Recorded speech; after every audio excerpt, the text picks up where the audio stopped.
नमस्कार, मेरे चैनल में आप सभी का स्वागत है। मैं डॉक्टर अंजू ओझा आज आपको हिंद महासागर की धाराओं के बारे में बताने जा रही हूँ। यहाँ हम देख रहे हैं हिंद महासागर की धाराओं के बारे में। हिंद महासागर की धाराओं पर स्थल मंडल तथा मानसूनी हवाओं का पर्याप्त प्रभाव होता है। हमने देखा है अब तक कि हिंद महासागर की जो मानसूनी हवाएं हैं वो वर्ष में 2 बार अपनी डायरेक्शन बदल लेती है, इसलिए धाराओं पर भी उन मानसूनी हवाओं का प्रभाव पड़ता है। हिंद महासागर उत्तर में भारतीय उपमहाद्वीप, पश्चिम में अफ्रीका, दक्षिण में ऑस्ट्रेलिया से घिरा होने के कारण धाराओं के स्थायी क्रम को जन्म नहीं दे पाता है। उत्तरी हिंद महासागर में उत्तर पूर्व तथा दक्षिण पश्चिम मानसून हवाओं के कारण धाराओं की दिशाओं में साल में 2 बार परिवर्तन होता है। तो जिस तरह से मानसूनी हवाओं में 2 बार साल में परिवर्तन होता है, उसी तरह धारा की दिशा में भी हिंद महासागर में साल में 2 बार परिवर्तन हो जाता है। यहाँ हम देख रहे हैं नंबर 1 उत्तरी पूर्वी मानसून धारा।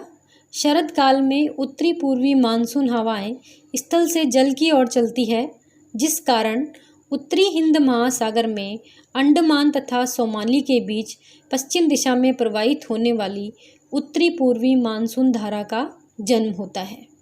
यह धारा 5 डिग्री उत्तरी अक्षांश के दक्षिण से होकर प्रवाहित होती है। इसके अलावा बंगाल की खाड़ी तथा अरब सागर में स्वतंत्र धाराओं का आविर्भाव हो जाता है, जो दक्षिण पश्चिम दिशा की ओर चलती है। दूसरी धारा है विपरीत धारा। उत्तरी पूर्वी मानसून यानी शरद काल के समय ही एक विपरीत धारा का निर्माण होता है, जो 2 डिग्री से 8 डिग्री दक्षिणी अक्षांशों के मध्य जंजीबार तथा सुमात्रा के बीच में प्रवाहित होती है। अगली धारा है दक्षिणी पश्चिमी मानसून धारा। ये ग्रीष्मकाल में मानसूनी हवाओं की दिशाएं उल्टी होकर दक्षिण पश्चिम हो जाती है, जिस कारण उत्तरी हिंद महासागर का धाराक्रम उल्टा हो जाता है। ये ग्रीष्मकाल की बात कर रहे हैं हम यहाँ। उत्तरी पूर्वी मानसून धारा विलुप्त हो जाती है और उसकी जगह दक्षिणी पश्चिमी मानसून धारा का जन्म होता है। तो जब उत्तरी पूर्वी मानसून धारा लुप्त होगी, तब उसकी जगह दक्षिणी पश्चिमी मानसून धारा का जन्म होता है। यह धारा दक्षिण पश्चिम से उत्तर पूर्व दिशा की ओर प्रवाहित होती है, जिसकी कई उपशाखाएं अरब सागर एवं बंगाल की खाड़ी की ओर मुड़ जाती है। इस धारा के कारण विपरीत धारा भी लुप्त हो जाती है।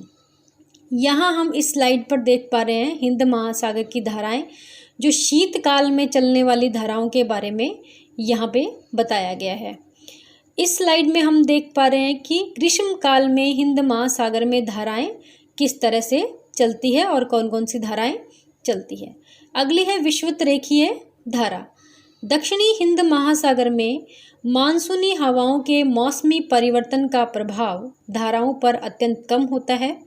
अफ्रीका तथा ऑस्ट्रेलिया के तटों के मध्य 10 से 15 डिग्री दक्षिणी अक्षांशों के बीच पूर्व से पश्चिम दिशा में प्रवाहित होने वाली धारा को दक्षिणी विषुवत रेखीय धारा कहा जाता है। जब यह धारा 10 डिग्री अक्षांश के पास मेडागास्कर से टकराती है, तो इसकी कई शाखाएं हो जाती है। एक शाखा दक्षिण की ओर अगुलहास धारा के नाम से प्रवाहित होती है, जबकि दूसरी शाखा उत्तर की ओर चली जाती है। अगुलहास धारा के बारे में बहुत से कंपटीशन एग्जाम में पूछा गया है। अगली धारा है मोजाम्बिक तथा अगुलहास धारा। दक्षिणी विषुवत रेखीय धारा की एक शाखा मोजाम्बिक चैनल से होकर दक्षिण की ओर प्रवाहित होती है। इसे मोजाम्बिक धारा कहते हैं। दक्षिण में जाने पर दक्षिणी विषुवत रेखीय धारा की शाखा मोजाम्बिक धारा से मिल जाती है। इस धारा को अगुलहास धारा कहते हैं, जो अफ्रीका के दक्षिणी छोर तक प्रवाहित होती है। अगली धारा है पछुआ पवन प्रवाह। हिंद महासागर में भी 40 डिग्री दक्षिणी अक्षांश के पास पछुआ हवा यानी गरजती चालीसा के प्रभाव में पश्चिम से पूर्व दिशा में चलती है, जिसे पछुआ पवन प्रवाह कहा जाता है। 110 डिग्री पूर्वी देशांतर के पास इनकी 2 शाखाएं हो जाती है। एक शाखा उत्तर की ओर मुड़ जाती है तथा ऑस्ट्रेलिया तट के सहारे पश्चिमी ऑस्ट्रेलिया ठंडी धारा के नाम से प्रवाहित होती है। मकर रेखा के पास यह धारा पश्चिम तथा उत्तरी पश्चिम की ओर मुड़ जाती है और 100 डिग्री पूर्वी देशांतर के पास दक्षिणी विषुवतरेखीय धारा में मिल जाती है। यहाँ हम देख रहे हैं महासागरीय धाराओं का क्या क्या प्रभाव हो सकता है कि ये नंबर 1 तटीय भागों की जलवायु में परिमार्जन या बदलाव कर देती है। इसका एग्जाम्पल आप देखेंगे, न्यूफाउंडलैंड के पास लैब्राडोर ठंडी धारा तथा गल्फ स्ट्रीम गर्म धारा के मिलने से ताप व्यतिक्रमण या इन्वर्जन ऑफ टेम्परेचर होने से घना कोहरा उत्पन्न हो जाता है। इसी तरह जापान के पास क्यूराइल ठंडी धारा तथा क्यूरोसिवो गर्म धारा के मिलने से कोहरा पड़ता है।